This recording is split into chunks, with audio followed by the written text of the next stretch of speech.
जन्मेजयाच्या सर्पयज्ञाची कथा समजण्यापूर्वी त्याच्या आधी जे काही घडलंय ते समजणं आवश्यक आहे. त्यानंतरच या जयकथेचा समारोप आपल्याला करता येणार आहे. अर्थात ही कथा महाभारताची नाही, कारण महाभारताची कथा तिथेच संपली, युधिष्ठिराच्या स्वर्गारोहणाच्या वेळेलाच संपली. आता जी काही कथा उरती आहे ती वेगवेगळ्या कथानकांच्या मध्ये आलेली आहे. काही देवी भागवतांच्या मध्ये आहेत, काही भागवताच्या मध्ये आहेत, काही वेगवेगळ्या ठिकाणच्या कथा आहेत. पण जेव्हा परीक्षिताच्या राज्यातील एक पायाच्या बैलाला, धर्म नावाच्या बैलाला मारायला त्याचा दुसराच एक शिल्लक राहिलेला पाय सुद्धा कापायला कली त्याच्या मागे निघाला होता, तेव्हा दान नावाचं गोष्ट संपली पाहिजे हे कलीला वाटत होतं. आणि मी हे दान काय हे सांगताना एक कथा सांगत होतो. देव, दानव आणि मानव ब्रह्मदेवाकडे गेले आणि सुखाचा मार्ग विचारू लागले. या सुखाच्या मार्गामध्ये काय आहे, कोणता आहे? त्याने सांगितलं की आषाढात तुम्हाला तुमच्या सुखाचा मंत्र मिळू शकेल. आणि आषाढातला हा सुखाचा मंत्र काय आहे हे याची उत्सुकता देव, दानव आणि मानवांना लागली.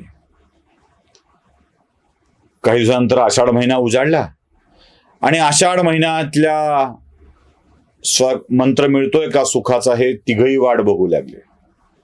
आषाढ संपायला आल्यावर यांना काहीच कळलं नाही काय सुखाचा मंत्र. हे परत ब्रह्मदेवाकडे आले. ते म्हणाले, देवा तुम्ही आषाढात सुखाचा मंत्र सांगतो म्हणाला होता, तो मंत्रही कळाला नाही, काहीच मला कळलं नाही. ब्रह्मदेवानी म्हटले, अरे बाबांनो, आषाढातल्या मेघांचा आवाज ऐकलाय का तुम्ही? हो ऐकलाय. मग या आषाढातल्या मेघांचा आवाज कसा असतो? ते म्हणाले, काय प्रचंड वेगाने मेघ गर्जना दद असा आवाज होत असतो. ते म्हणाले, तो दद जो आवाज आहे ना, तो द हा तुमच्या सुखाचा मंत्र आहे, तो सुखाचा मार्ग आहे.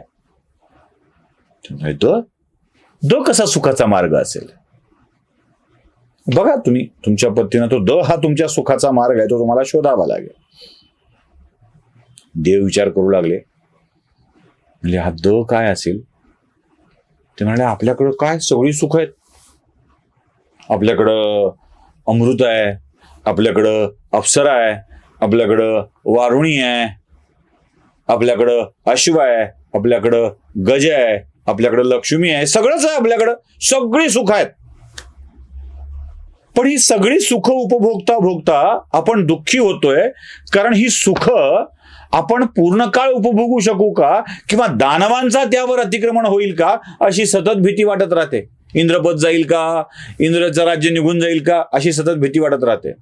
सुख मिळवायचं असेल ना, तर आपल्या सुखोपभोगाच्या इच्छाचं दमन करता आलं पाहिजे. द म्हणजे दमन. आपल्या सुख उपभोगण्याच्या इच्छांचं दमन करता आलं तर आपण सुखी झालो. हा मार्ग देवाना कळाला. दानव विचार करू लागले, आपल्याला काय असेल बाबा, आपण तर प्रचंड शक्तिशाली आहोत. शक्तीच्या आधारावर संपत्ती मिळवली आहे, शक्तीच्या आधारावर सुंदरी मिळवल्यात, शक्तीच्या आधारावर दारू मिळवली आहे, शक्तीच्या आधारावर आपण राज्य करतो, लोकांना घाबरवतो, लोकांच्या मृत्यूचं भय आपल्याला त्यांच्यावर राज्य करण्यासाठी सोय निर्माण करतं. पण आपण सुखी नाही आहोत, कारण सगळा जो समोरचा माणूस आहे ना, तो आपल्याला आदराने चांगलं म्हणत नाही, भीतीने चांगलं म्हणतो. मग अशा आपल्याला घाबरणाऱ्या, आपल्यापेक्षा कमी क्षमता असलेल्या माणसांच्या विषयी, लोकांच्या विषयी दयाभाव दाखवणे, द म्हणजे दया, हा दानवांना सुखाचा मंत्र सापडला. देवांना दमन, दानवांना दया. माणूस विचार करू लागला, आपल्याकडं तर देवा इतकं ऐश्वर नाही, देवा इतकी सुख नाहीत, राक्षसांच्या इतकी ताकद नाही, आपण दमन करायचं काही कारण नाही, आपण दयाही दाखवायचं काही कारण नाही, कारण आपल्यावरच लोकांनी दया दाखवली पाहिजे. पण आपल्यासारखेच अनेक आहेत ज्यांना सुखी मला बघायला हवं, आणि तो माझ्यासाठी सुखाचा मार्ग कोणता असेल तर माझ्यातला भाग काढून द्यावा, माझ्यातला भाग काढून द्यावा. दान आपण म्हणतो ना, ते भूक असताना खाणं प्रकृती, भूक नसताना खाणं विकृती. आपण भुकेले असताना लोकाला देणं असलेल्यातलं अर्ध संस्कृती. दान ही संस्कृती आहे. दान हा सुख आहे. म्हणून माणसांना सुखाचा मार्ग सापडला दान. आणि कलियुगात दान या एका गुणावर धर्म टिकून आहे. कळलं? एका पायाचा बैल दंतकथा असली तरीही तिचे स्वरूप समजले पाहिजे, ते कळले पाहिजेत. त्याला जे प्रतीक कळतात ना, त्याचा हेतू कळतो ना, त्याला धर्म कळतो, त्याला धर्माच्या गोष्टी कळतात. आणि हे दान नावाची एकमेव गोष्ट धर्म टिकवून ठेवील हे कलीलाही ठाऊक होतं. त्यामुळं कली या बैलाच्या मागं लागला होता.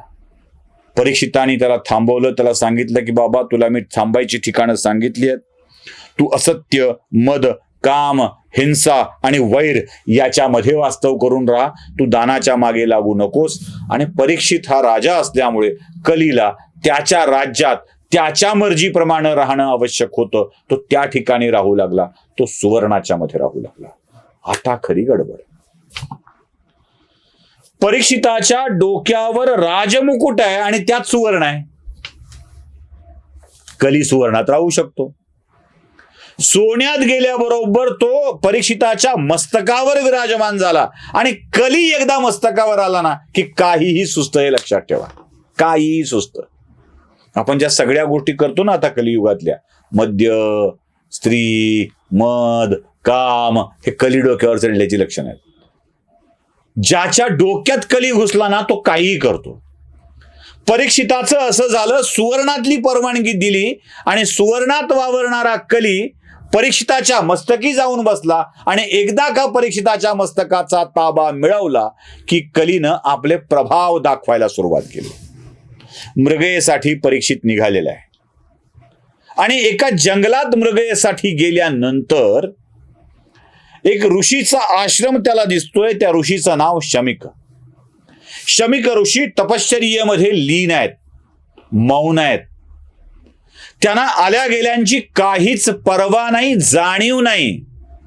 आणि अशा शमिकांच्या आश्रमात परीक्षित जातो आहे. आणि या आश्रमात आपलं स्वागत झालं नाही, ऋषींनी राजा असून विचारलं नाही, याचा प्रचंड राग परीक्षिताच्या मनामध्ये येतोय. प्रचंड राग येतोय. कली इथे शिरतो बघा, कली इथे शिरतो. प्रचंड राग त्याच्या मनामध्ये येतोय. आणि या रागाच्या भरातच तो एक निर्णय घेतोय.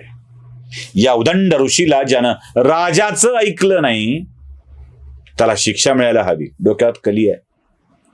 शिक्षा काय आहे? आश्रमाच्याच बाजूला एक मरून पडलेला साप आहे. एक साप मरून पडलाय. तो साप तो उचलतो आणि तो मेलेला साप एका माळेसारखा, एका हरासारखा ऋषीच्या तपश्चर्येत लीन असलेल्या ऋषीच्या गळ्यात टाकून मोकळा होतो. जेव्हा जागे होतील तेव्हा कळेल की साप आहे.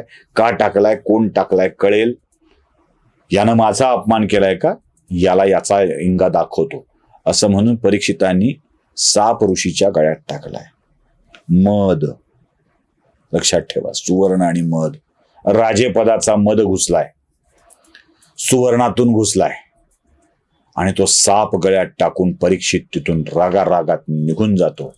जाताना तर रागात जातोय, पण पुढे जे काय होणार आहे ते फार भयंकर असणार आहे याची जाणीव परीक्षिताला होते. पण नाईलाज असतो. परीक्षित निघून जातो.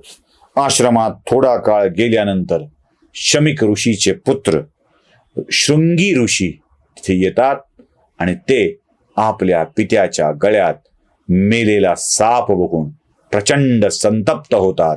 आणि या संतापाच्या भरात त्यांच्या तोंडातून शापवाणी निघते. ती काय असते बघूया पुढच्या भागात.